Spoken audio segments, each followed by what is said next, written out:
Hi friends, இன்றைக்கி நம்ம அவளும் நானும் ஸ்டோரியில் நேற்று லாஸ்ட்டாக என்ன பார்த்துருந்தோம்னா, அவங்க 2 பேருக்குமே ஃபர்ஸ்ட் டைம் ஒரு சண்டை வந்திருக்கு. அதுவும் அவங்க ஃப்ரெண்ட்ஸால் வந்திருக்கு. இதிலிருந்து அவங்க எப்படி வெளியில் வந்தாங்க அப்படிங்கிறத இன்றைக்கி நம்ம இந்த வீடியோவில் பார்க்கலாம். எனக்கு லவ்வுன்னு சொன்னதும் அதை தவிர வேறு எதை பற்றியுமே என்னால் யோசிக்க முடியல.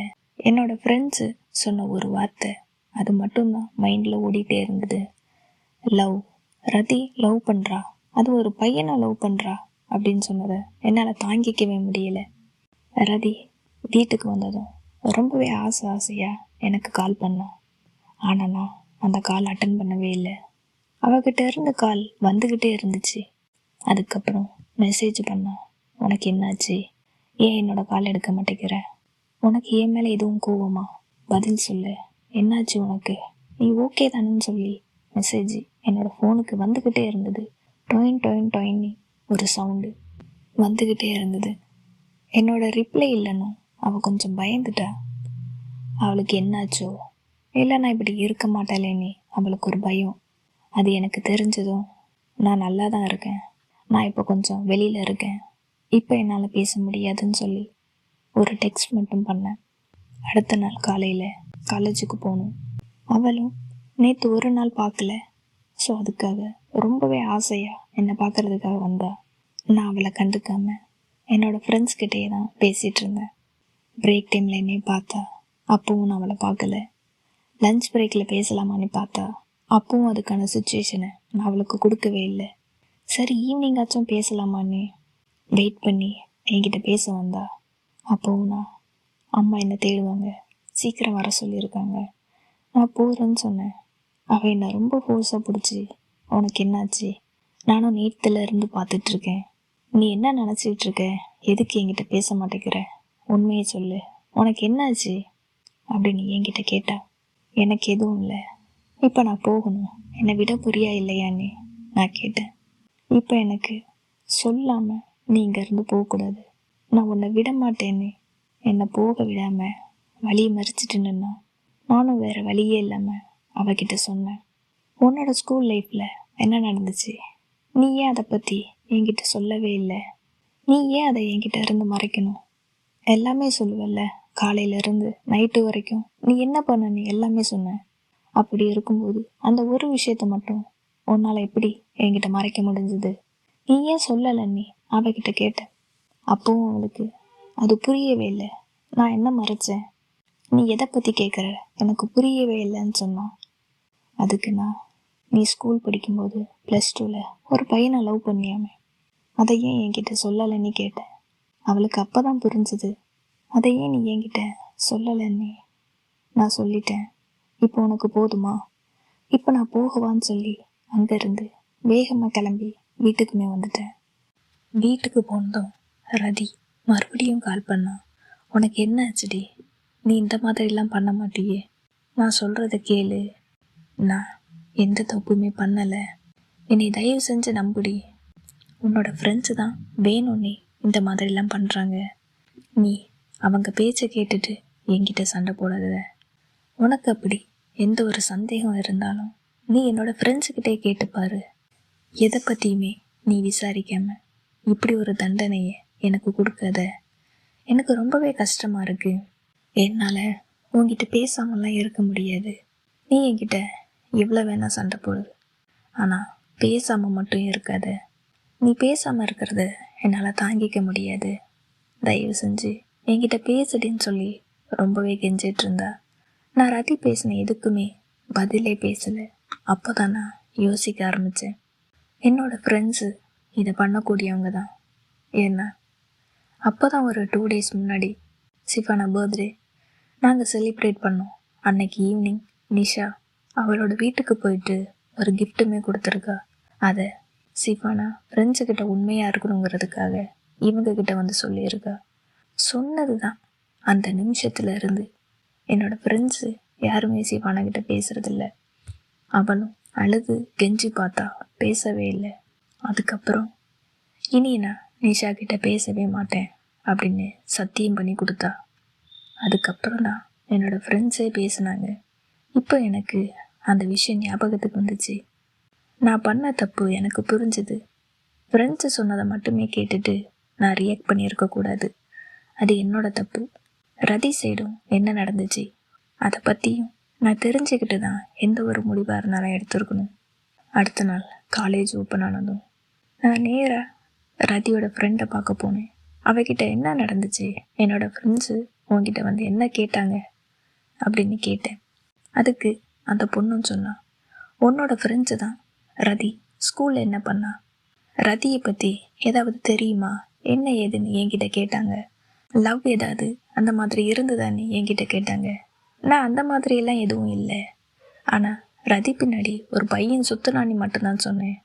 ஆனால் ரதி லவ் பண்ணுறான்னு நான் சொல்லவே இல்லைன்னு அவள் சொன்னான். இதை நான் கேட்டதும் எனக்கு ரொம்பவே கஷ்டமாயிருச்சு. நம்ம எவ்வளோ பெரிய தப்பு பண்ணிட்டோம். எனக்கு என்ன செய்கிறதுனே தெரியல. என்னோடய ஃப்ரெண்ட்ஸ் கிட்ட வந்து சண்டை போட்டேன். நீங்கள் எதுக்காக இப்படி பண்ணீங்க, ஏன் என்கிட்ட இந்த மாதிரி மாற்றி சொன்னீங்க அப்படின்னு நான் சண்டை போட்டேன். எனக்கு உண்மை தெரிஞ்சதும் அவங்க எதுவுமே பேசிக்கல, அமைதியாக இருந்தாங்க. எனக்கு அதை விட நான் இப்போது ரதிக்கிட்ட எப்படி பேச போகிறேன், எந்த முகத்தை வச்சுட்டு நான் அவகிட்ட பேசுவேன் அப்படின்னு தான் நான் யோசிச்சுட்டே இருந்தேன். பிரேக் டைம்லேயும் அவகிட்ட பேச போல, லன்ச் டைம்லேயுமே போல, அவளை பார்க்க முடியாமல் என்னடா பண்ணுறதுன்னு என்னோடய பிளேஸ்லேயே தலை குனிஞ்சு உட்காந்துட்டு இருந்தேன். நான் அப்படி இருக்கிறத பார்த்துட்டு ரதியே என்கிட்ட வந்து பேசினா, உனக்கு என்னாச்சு பபி, நீ எப்படி இருக்கிற, என்கிட்ட பேசுடி, எதாக இருந்தாலும் என்கிட்ட பேசு, நீ அமைதியாக இருக்கிறத மட்டும் என்னால் ஏற்றுக்கவே முடியலை, என்னால் அதை தாங்க முடியலைன்னு சொல்லி என்கிட்ட பேசினான். அதுக்கு நான், ரதி என்னை மன்னிச்சிரு, நான் தப்பு பண்ணிட்டேன், இப்போ தான் எனக்கு எல்லா உண்மையுமே தெரிஞ்சுது, என்னை மன்னிச்சிருடி, எனக்கு உங்ககிட்ட எப்படி பேசுகிறதுன்னு கூட தெரியலை, என்னை மன்னிச்சிரு அப்படின்னு அவகிட்ட சொன்னேன். அதுக்கு ஏன் நீ சாரி இல்லைன்னு சொல்கிற, உன்னோட தப்பெல்லாம் எதுவுமே இல்லை. ஆனால் ஒரு விஷயம் மட்டும் நீ தெரிஞ்சுக்க, நான் இது வரைக்கும் உங்ககிட்ட எதையுமே மறைச்சது கிடையாது, மறைக்கணும்னு நினச்சதுமே கிடையாது. இப்படி ஒரு விஷயம் நடந்தது அப்படிங்கிறது எனக்கே மறந்துடுச்சு. அந்த பையன் ஏதோ ஒரு 2 நாள் என் பின்னாடி சுற்றினான் தான், நான் அதை கண்டுக்கவே இல்லை. நான் கண்டுக்கலைன்னு சொன்னதும் அவனே போயிட்டான். எனக்கு அது ஒரு பெரிய விஷயமா தெரியலை, எனக்கு அது ஞாபகமே இல்லை. அதனால தான் நான் உங்ககிட்ட சொல்லலை. மற்றபடி எல்லா விஷயமும் நான் உங்ககிட்ட சொல்லியிருக்கேன். ஏன்னா நீ இந்த விஷயத்தில் நம்பு, நான் பொய்யெல்லாம் உங்ககிட்ட சொல்ல மாட்டேன்னு ரதி சொன்னான். எனக்கு அவள் சொல்ல சொல்ல இன்னும் கஷ்டமாக இருந்தது. ரதி போதுண்டி, இதுக்கு மேலே எதுவும் பேசாத, எனக்கு ரொம்பவே கஷ்டமாக இருக்குது. நான் ரொம்ப பெரிய தப்பு பண்ணிட்டேன். நான் பண்ண தப்புக்கு எனக்கு ஏதாச்சும் தண்டனை கொடு, அப்போ தான் எனக்கு கொஞ்சம் திருப்தியாக இருக்கும் அப்படின்னு ரதிக்கிட்ட கேட்டேன். என்ன நீ இப்படியெல்லாம் சொல்கிற, நான் என்ன பனிஷ் பண்ணுறதுன்னு கேட்டா, இல்லை ரதி, நீ இப்போ என்ன பனிஷ் பண்ணியே ஆகணும். நான் உன்கிட்ட 2 நாள் பேசாமல் இருந்திருக்கேன், உன்னை கஷ்டப்படுத்தியிருக்கேன், இதுக்கெல்லாம் தண்டனை எனக்கு கிடைக்க வேண்டாமா, நீ என்னை கண்டிப்பாக பனிஷ் பண்ணியே ஆகணும்னு ரதிக்கிட்ட கேட்டேன். அதுக்கு அவள் சொன்னான், நீ டெய்லி ஈவினிங் டைம் நீ என்கிட்ட பேசிட்டு தான் வீட்டுக்கு போகணும், இதுதான் உன்னோட பனிஷ்மெண்ட்டுன்னு சொன்னான். அப்போ நான் ரதிக்கிட்ட, இது ஒரு பனிஷ்மெண்ட்டா, நீ வேறு ஏதாச்சும் சொல்லு, நான் பண்ணுறேன்னு கேட்டேன். இப்போதைக்கு இதுதான் உன்னோட பனிஷ்மெண்ட்டு, இன்னும் எனக்கு ஞாபகம் வந்துச்சுன்னா நான் சொல்கிறேன்னு சொன்னேன். நானும் சரின்னு சொல்லிட்டு அன்னையிலேருந்து மறுபடியும் ஈவினிங் 2 பேருமே பேச ஆரம்பித்தோம். மணிக்கணக்காக பேசணும். இப்போ எனக்கு யார் என்ன நினச்சாலும் என்ன பேசினாலும் பரவாயில்ல அப்படின்ட்டு நான் ரதி கூட டைம் ஸ்பெண்ட் பண்ண ஆரம்பித்தேன். என்னோட ரதியோட பனிஷ்மெண்ட் எல்லாமே இந்த மாதிரி தான் இருக்கும். அவளுக்கு என்கிட்ட பேசணும், அதை தவிர வேறு எதுவுமே கிடையாது. பேசணும் பேசணும் பேசிக்கிட்டே இருக்கணும், அது ஒன்று மட்டும்தான். அதுக்கப்புறம் செமஸ்டர் லீவ் வந்துச்சு. இப்போல்லாம் நான் எந்த ஒரு கவலையுமே இல்லை. செமஸ்டர் லீவை பற்றிலாம் எனக்கு பார்க்கணுன்னு தோணுச்சுன்னா நேராக ரதி வீட்டுக்கு போயிடுவேன். அதே மாதிரி அவளுக்கு பார்க்கணுன்னு தோணுச்சுன்னா என்னை வர சொல்லுவாள், நானும் போவேன். அவங்க வீட்டில் எல்லாருக்கூடையுமே நான் பேசுவேன். நானும் அன்னைக்கு ஃபுல்லாகவே ரதி கூட இருந்து ஜாலியாக என்ஜாய் பண்ணி பேசிட்டு என்னோடய வீட்டுக்கு வருவேன். அந்த செமஸ்டர் லீவில் ரதியோட அக்காவுக்குமே மேரேஜ். அதுக்குமே என்ன கண்டிப்பாக வரணும்னு சொல்லி கூப்பிட்டா. எனக்கு யாரையுமே தெரியாது, நான் எப்படி வர்றது, நான் மட்டும் தனியாக இருப்பேனே, நான் வரலை, ப்ளீஸ்பா என்னை விட்டுருன்னு சொல்லி நான் கேட்டேன். ஆனால் ரதி, இல்லை நீ வந்தே ஆகணும், என்னோடய ஃப்ரெண்ட்ஸ் வருவாங்க, உனக்கு கம்பெனி கொடுப்பாங்க, நீ வான்னு ரொம்ப ஸ்ட்ரிக்டாக சொல்லிட்டா. மேடம் சொன்னதுக்கப்புறம் போகாமல் இருக்க முடியுமா? நான் என்ன ட்ரெஸ்ஸு போட்டுட்டு வரணும் அப்படிங்கிறதையும் அந்த மேடம் தான் சொல்லுவாங்க. நீ ஜீன் மட்டும் கண்டிப்பாக போட்டுட்டு வராத, சுடி தான் போட்டுட்டு வரணும், நீ ரொம்பவே ஸ்ட்ரிக்டாக ஆர்டர் போட்டிருந்தாங்க. நானும் அவன் சொன்ன மாதிரி ட்ரெஸ் பண்ணிவிட்டு ஃபங்க்ஷனை அட்டன் பண்ணுறதுக்காக போயிருந்தேன். ஆனால் அங்கே போனதுக்கப்புறம் தான் தெரிஞ்சுது, இன்றைக்கி மட்டும் வரலன்னா நான் ரொம்பவே மிஸ் பண்ணியிருப்பேன்னு. ஏன்னா ரதி அன்னைக்கு சாரீ கட்டியிருந்தா. ஃபர்ஸ்ட் டைம் ரதியை நான் சாரியில் பார்க்குறேன், மெரூன் கலர் சாரீ. அவளுக்கு அது ரொம்பவே அழகாக இருந்தது. இப்படி ஒரு விஷயத்த மிஸ் பண்ண பார்த்துட்டோமேனே அப்போ நினச்சேன். ரதியோட ஃப்ரெண்ட்ஸும் வந்திருந்தாங்க, எனக்கு கம்பெனி கொடுத்தாங்க. என்னதான் அவங்க என்கிட்ட பேசிகிட்டு இருந்தாலும் என்னோடய கண்ணு மட்டும் ரதியே பார்த்துட்டு இருந்தது. அவள் எங்கே போகிறா, என்ன பண்ணுறா, அவள் சிரிக்கிறாளா, முறைக்கிறாளா, என்ன பண்ணுறான்னு சொல்லி அவளையே பார்த்துட்டு இருந்தேன். ரதியும் முடிஞ்ச அளவுக்கு என் கூட என் பக்கத்தில் தான் இருந்தா, என்கிட்ட பேசிக்கிட்டே. அது என்னவோ தெரியலை, சாரி கட்டினா மட்டும் எங்கேருந்து அவ்வளோ வெக்க வரும்னு தெரியலை. ஒரே வெக்கம், சிரிப்பு, அந்த ஒரு ஸ்மைலி ஃபேஸை நான் ரொம்பவே மிஸ் பண்ணுவேன். அவள் கூட சேர்ந்து ஒரு ஃபோட்டோவுமே எடுத்தோம். நாங்கள் 2 பேரும் எடுத்த ஃபஸ்ட்டு ஃபோட்டோனே கூட அது சொல்லலாம். சேர்ந்து ஃபோட்டோ எடுத்துகிட்டு சாப்பிட்டுட்டு நான் வீட்டுக்கு போகிறேன்னு சொல்லி வீட்டுக்குமே கிளம்பி வந்தேன். அன்றைக்கி நைட்டு எடுத்த ஃபோட்டோ எல்லாமே ரதி எனக்கு சென்ட் பண்ணா. அவள் சாரீ கட்டியிருந்தால, சாரியில் எடுத்த பிக் எல்லாமே எனக்கு சென்ட் பண்ணான். நானும் அதை எந்த அளவுக்கு ஜூம் பண்ணி பார்க்க முடியுமோ, எப்படியெல்லாம் ரசிக்க முடியுமோ அந்தளவுக்கு ரசித்து பார்த்துட்டு இருந்தேன். அதுக்கப்புறம் காலேஜ் ஓப்பன் ஆனதும் ஃபஸ்ட்டு பொங்கல் ஃபங்க்ஷன். என்னோடய காலேஜில் பொங்கல் ஃபங்க்ஷன் நல்லா என்ஜாய் பண்ணோன்னா அது ஒரு ஃபெஸ்டிவல். அந்த ஒரு ஃபங்க்ஷன் மட்டும்தான் என்னோடய காலேஜில். அந்த ஃபெஸ்டிவலை 2 நாள் செலிப்ரேட் பண்ணுவோம். அது எப்படின்னா, பொங்கல் அந்த ஃபங்க்ஷனுக்கு முன்னாடியே அதுக்கு முந்தின நாள் அதுக்கு தேவையான எல்லாத்தையுமே ரெடி பண்ணுறதுக்காக அன்றைக்கி ஆஃப்டர்நூனே கிளாஸில் இருந்து கிளம்பிடுவோம். அவங்களுக்குன்னே ஒரு பிளேஸ் இருக்கும், க்ளீன் பண்ணி அதில் அடுப்பு ரெடி பண்ணிவிட்டு, அடுப்புனா என்ன, 3 கல்லை வச்சு ஒரு அடுப்பு ரெடி பண்ணி அதுக்கு விறகெல்லாம் எடுத்து வச்சு இந்த மாதிரியெல்லாம் வேலை செஞ்சிட்ருப்போம். ஆனால் வேலை செய்கிறது என்னவோ 4 பேர் தான், அதை அரட்டடிக்கிறது தான் மற்ற எல்லாருமே. நானும் ரதியும் அப்படி தான் கை கோர்த்துட்டு அந்த கிரவுண்டையே சுற்றி வந்துட்டு இருந்தோம். அடுத்த நாள் பொங்கல் ஃபங்க்ஷன். எல்லாருமே நல்லா கிராண்டாக ட்ரெஸ் பண்ணிட்டு வந்திருந்தாங்க. பாதி பேர் சுடியில் வந்திருந்தாங்க, பாதி பேர் சாரியில் வந்திருந்தாங்க. ஆனால் நான் மட்டும் ஜீன்ஸில் வந்திருந்தேன். எல்லோரும் சேர்ந்து அடுப்பு வச்சு விறகெல்லாம் வெட்டி பொங்க பானையை வச்சு ஒரு பக்கம் தீ போட்டுட்டு எல்லாருமே சுற்றி நின்று அது எப்போ பொங்கும் அப்படின்னு வேடிக்கை பார்த்துட்டு இருந்தோம். ஃபஸ்ட்டு பால் பொங்கல்னு சொல்லுவாங்க. அந்த தண்ணியை மட்டும் ஊற்றி அது பொங்கி வரும்போது எல்லாரும் சேர்ந்து கொலை விடுவாங்க. அது கிராமத்தில் அந்த மாதிரிலாம் பண்ணுவாங்க. என்னோடய கிராமத்துலலாம் குலவை அப்படின்னு சொல்லுவாங்க. அது எங்களுக்கு எப்படி பண்ணணும்லாம் தெரியாது, ஏதோ வாயில் விரலை வச்சுக்கிட்டு பயங்கரமாக கடந்து கற்றுவோம். அதுக்கப்புறம் எங்களோட டிபார்ட்மெண்ட்டு அந்த மேடமெல்லாம் வர சொல்லி அரிசி போடுவாங்க. எல்லாருமே அவங்க ஃபஸ்ட்டு போட்டுவாங்க. நானும் போயிட்டு எல்லாரும் சத்தம் போடுங்க, நானும் அரிசி போடுறேன்னே போய் போட்டு விளாட்ட பண்ணிகிட்டு இருந்தோம். ஒரு பக்கம் அச்சு வெள்ளத்தை இடிக்கிறது, ஏலக்காய் இடிக்கிறது, தேங்காய் துருவுறது, இந்த மாதிரியெல்லாம் ஒர்க் போயிட்டு இருந்தது. ஒரு வழியாக பொங்கலை நல்லபடியாக செஞ்சு முடித்தோம். அப்போ தான் பார்த்தோம், பக்கத்து டிபார்ட்மெண்ட்டில் அந்த பொங்க பானையை வச்சு கும்மி அடிச்சிட்டு இருந்தாங்க.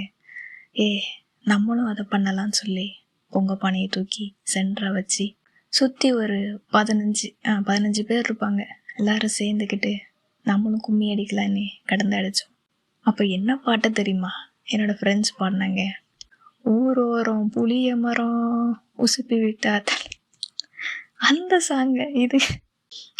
சாங்கை சொல்லி யாருமே கும்மி அடிச்சிருக்க மாட்டாங்க. அப்படி ஒரு கலாட்டா பண்ணிகிட்டு இருந்தோம்.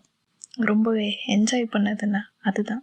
பொங்கல் ரெடி ஆனதும் எங்களோட டிபார்ட்மெண்ட்டு நேம் எழுதி வச்சுட்டு அந்த பானையை மொத்தமாக ஒரு இடத்துல கொண்டு போய் வச்சிடணும். வச்சதுக்கப்புறம் அங்கே மறுபடி டான்ஸு பாட்டுன்னு சொல்லி எல்லா ப்ரோக்ராமும் நடக்கும். அது முடிஞ்சதுக்கப்புறம் அந்த பானையை தூக்கிட்டு வந்து கிளாஸ் ரூமில் வச்சு எல்லாரும் ஷேர் பண்ணி சாப்பிடுவோம். உங்களோட காலேஜ் ஸ்கூலில் உங்களுக்கு எந்த ஃபங்க்ஷன் ரொம்பவே பிடிக்கும்? நீங்கள் எந்த ஃபங்க்ஷனை அந்தளவுக்கு என்ஜாய் பண்ணீங்க அப்படிங்கிறத கமெண்ட்டில் சொல்லுங்கள். இதோட பொங்கல் செலிப்ரேஷன் முடிஞ்சது. என்ன தான் வீட்டில் அடுத்த 4 நாள் பொங்கலுக்காக காலேஜ் லீவ் விட்டாங்க. என்ன தான் வீட்டில் பொங்கல் வச்சாலும் நம்மளோட ஃப்ரெண்ட்ஸ் கூட சேர்ந்து ஜாலியாக அந்த ஹாப்பினஸ் இங்கே வரவே வராது. அதுக்கப்புறம் எனக்கு என்னோடய தோட்டத்தில் கொஞ்சம் வேலை. நான் மறுபடியும் காலேஜுக்கு 2 நாள் லீவ் போட்டேன். அப்போது ரதிக்கிட்ட சொல்லிட்டேன் நான் 2 டேஸு காலேஜுக்கு வர மாட்டேன். எனக்கு இங்கே வீட்டில் கொஞ்சம் வேலை இருக்குது. நீ காலேஜுக்கு போகாமல் இருக்காத, நீ காலேஜுக்கு நீ அவகிட்டையுமே சொன்னேன். அன்னைக்கு நான் எதிர்பார்க்கவே இல்லை, ரதி என்னோடய வீட்டுக்கு வந்திருக்கா. என்னோடய வீடு அவளுக்கு சரியாக தெரியாது, ஊர் மட்டும்தான் தெரியும். ஏதோ நான் சொன்ன கெஸ்ஸில் என்னோடய வீட்டு முன்னாடி நின்றுட்டு இதுவாக தான் இருக்கும் நீ கேட்டை தட்டிகிட்டு இருந்தா. அப்போ நான் வெளியே வந்து பார்க்குறேன். எனக்கு பெரிய ஷாக்கு. என்ன நீயா எங்கே இப்படி நீ வந்த? காலேஜுக்கு போகலையா நீனு அப்படின்னு கேட்டேன். அவள் வந்த உடனே என்னோட கையை பிடிச்சிக்கிட்டு, ஏற்கனவே 4 நாள் பார்க்கல, நீ இன்னும் லீவு போட்டா நான் என்ன பண்ணுறது? அதான் நானுமே வந்துட்டேன்னு சொன்னான். எப்படி வந்த, யார் கூட வந்தேன்னு கேட்டேன். அண்ணன் வந்து இப்போ தான் விட்டுட்டு போகிறான் அப்படின்னு சொன்னான். சரி, நீ அவளை வீட்டுக்கு கூப்பிட்டுட்டு வந்து வீட்டை சுற்றி காமிச்சிட்டு நான் உன்னை தோட்டத்துக்கு கூப்பிட்டு போகிறேன், நீ அங்கே கூப்பிட்டு போனேன். என்னோடய தோட்டத்தில் வேர்க்கடலை அது போட்டிருந்தோம். அது பொங்கல் முடிஞ்சோன்னே தான் அறுவடை பண்ணுவோம். அதுக்காக தான் இப்போது நானுமே லீவ் போட்டு ஒர்க் பண்ணிகிட்ருக்கேன். ரதியை நான் தோட்டத்துக்கு கூப்பிட்டுட்டு போனேன். அவளுக்கு அது எல்லாமே புதுசாக இருந்தது. வேர்க்கடலை இப்படி தான் காய்க்குமா, அதை பற்றி ஒன்றொன்னா என்கிட்ட கேட்டுகிட்டே வந்தா. அங்கே என்னோடய அம்மாவும் அக்காவும் இருந்தாங்க. அவங்கக்கிட்ட, இதான் ரதி, என்னோடய ஃப்ரெண்டுன்னு தான் சொன்னேன். ரதியும் அவங்க கூட அவ்வளோ சீக்கிரத்தில் அட்டாச் ஆகிட்டா. நல்லா பேசிகிட்டு இருந்த அக்கா கூட அங்கே இருக்கிற கடலை செடியுமே எடுத்து இப்படி தான் இதை பறிக்கணுமா அப்படின்னு அவளும் ஒன்றா பறிச்சிட்டு இருந்தா. அப்படியே கொஞ்ச நேரம் போச்சு. அதுக்கப்புறம் என்னைய பார்த்து கண்ணை காமிச்சிட்டே இருந்தா. நான் எவ்வளோ நேரம்தான் இங்கேயே இருக்கிறது, இவங்க கூட பேசுறது, நீ என்ன இங்கேருந்து கூப்பிட்டுட்டு போ அப்படிங்கிற மாதிரி கண்ணாலே பேசிகிட்டு இருந்தா. நானும் அதை புரிஞ்சுக்கிட்டு, இன்னொரு தோட்டமும் இருக்குது, வா நம்ம அங்கே போகலான்னு சொல்லி அவளை அங்கேருந்து கூப்பிட்டுட்டு போனேன். அப்போ ரதி என்கிட்ட, நம்ம 2 பேரும் பைக்கில் ஒரு ரவுண்ட் போகலாமா, இது வரைக்கும் நான் அவன் கூட பைக்கில் வந்ததில்லைன்னு சொன்னான். நானும் ரதியை வண்டியில் ஏற்றிக்கிட்டு அங்கேருந்து கிளம்புனேன். ஊரை விட்டு கொஞ்சம் தள்ளி வந்ததும் ரதி என்ன அப்படியே இடுப்பில் கை வச்சு ஹக் பண்ணிக்கிட்டா. நான் சட்டுன்னு வண்டியை ஸ்லோ பண்ணிட்டேன். ரதி என்ன பண்ணுற, கையெடு, எனக்கு கூச்சமாக இருக்குது, நீ இப்படி பிடிச்சிக்கிட்டேன்னா என்னால் வண்டி ஓட்ட முடியாதுடே, தயவு செஞ்சு கையெடு, இப்போ நான் ஓட்டணுமா வேணாமா நான் அவகிட்ட கேட்டேன். ஆனால் அவள் கையை எடுக்க மாட்டேன்னு சொல்லிட்டா. நான் உடனே வண்டி ஆஃப் பண்ணி அந்த இடத்துல நின்றுட்டேன்.